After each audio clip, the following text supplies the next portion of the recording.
कोणाला देव दिसला का? पृथ्वीच्या जन्मापासून देव कोणाला दिसला नाही, देव पाहायची गोष्ट नाही. हे गाळगे बाबा सांगून गेले आणि तो दिसणार बी नाही. पण 32 कॅरेट सोन्यापेक्षा शुद्ध आपल्यावर प्रेम करणारे आपले आई वडील या समाजात आहेत आणि ते आपले खरे आई वडील आपले देव आहेत. आणि फक्त आई नाही, आईन वडील दोघंही बरं का. कारण फक्त आईचं कर्तृत्व श्रेष्ठ आहे का? नाही. कुणाला डोळे झाकताच सुंदरा दिसते, कुणाला रंभा उर्वशी वसुंधरा दिसते. कुणाला डोळे झाकताच सुंदरा दिसते, कुणाला रंभा उर्वशी वसुंधरा दिसते. नव नाटकी जगास न जानो काय काय दिसते, मी डोळे झाकताच राबणारी माय दिसते. वाह, क्या बात. माया मायचं संसारिक ज्ञान बघत गेलो, त्यानं मनाचा अहंकार पुसत गेला. कधी कधी अहंकार व्हायचा, आपण भाषण करतो, व्याख्यान करतो, घरी गेलं की आमची आई म्हणायची, बाबू मुंगी होऊन साखर खाय, हत्ती होऊन लाकडं फोडू नको. त्यावेळेस संसाराच्या ज्ञानात माई आई मला PhD होल्डर वाटते.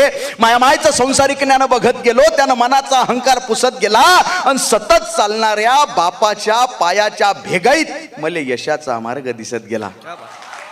अरे गदगदून हसताना मटकन डोळेवले करणारी माय, गदगदून हसताना मटकन डोळेवले करणारी माय, दुखाचे डोंगर पेलताना सुखाचा झरा तिनच निर्माण करावा आणि आखूड पॅन्ट स्लीपर चप्पल घालून जग जिंकल्याचा अभिमान मा बापानच बाळगावा.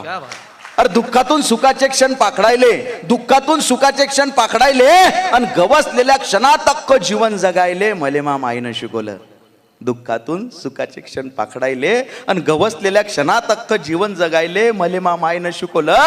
आणि 40 रुपयाचं फाटकं बनेन घालून करोडो रुपयाची इज्जत कशी कमवाव हे मले मा बापानं शिकवलं. 40 रुपयाचं फाटकं बनेन घालून करोडो रुपयाची इज्जत कशी कमवाव हे मले मा बापानं शिकवलं. 5-50 हजार कधी मोजले नाही, एका दमाच्या हातानं मा बापाच्या मले संकटातून सावरण्याची ताकद त्या हातात आहे. मला संकटातून सावरण्याची ताकद त्या हातात आहे. ते सारेगमप भूपाळी भैरवी कशासोबत खातात नाही माहिती आमच्या आईला, पण तिनं गायलेल्या प्रत्येक रागात मला झोपवण्याची ताकद आहे. तिनं गायलेल्या प्रत्येक रागात मला झोपवण्याची ताकद आहे. भगवद्गीतेचा आणि मामाईचा कधी संबंध आला नाही, भगवद्गीतेचा आणि मामाईचा कधी संबंध आला नाही, पण कर्मण्यवाधिकार असते हा श्लोक ती दररोज जगते. कर्म करा, फळाची आशा करू नका. भगवद्गीतेचा आणि मामाईचा कधी संबंध आला नाही, पण कर्मण्यवाधिकार असते हा श्लोक ती दररोज जगते. आणि कोण म्हणते माणूस नशिबाच्या मागे लागते, मा बाप उठल्यापासून नशीब बदलवण्यासाठी जगते आणि हे बावळट नशीब दररोज त्याच्या मागे लागते. कोणी म्हणे मा बाप आमदार आहे, कोणी म्हणे मा बाप खासदार आहे, कोणी म्हणे मा बाप जहागीरदार आहे. कोणी म्हणे मा बाप आमदार आहे, कोणी म्हणे मा बाप खासदार आहे, कोणी म्हणे मा बाप जहागीरदार आहे. छाती फुटेपर्यंत हा पठ्ठ्या सांगत असतो, मा बाप इमानदार आहे. हा बाप इमानदार आहे. मानलं रे, मानलं की आमचा बाप आम्हाला गरिबीनं पोचतो, पण आम्हालाच माहित आहे तो त्याच्यासाठी काय काय सोसतो. असतील लखोपती करोडपती लोक या जगात, पण हसून दाखवा आनंदात जसा मा बाप दुःखात हसतो. हसून दाखवा आनंदात जसा मा बाप दुःखात हसतो. कितीतरी सुंदर चेहरे हजारो नजारे पाहिले असतील काळवणलेल्या डोळ्यानं मा मायच्या, पण घमंड आहे मले की आजही माझा चेहरा तिला जगात सगळ्यात सुंदर दिसतो.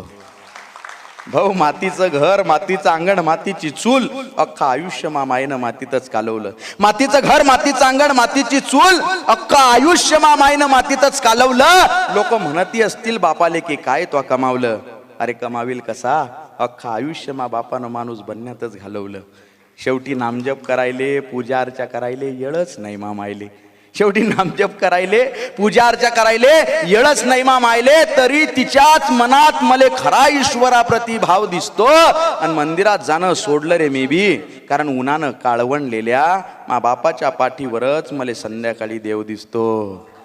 शेवटी याच मायबापाचं नामस्मरण करत मले मरण येऊ दे आणि दमशील देवात हा चमत्कार होऊ दे. शेवटी याच मायबापाचं नामस्मरण करत मले मरण येऊ दे आणि दमशील देवात हा चमत्कार होऊ दे. तो स्वर्ग, तो मोक्ष तुझा तुलाच राहू दे. तो स्वर्ग, तो मोक्ष तुझा तुलाच राहू दे. पुन्हा फक्त एकदा याच मायबापाच्या पोटी जन्म घेऊ दे.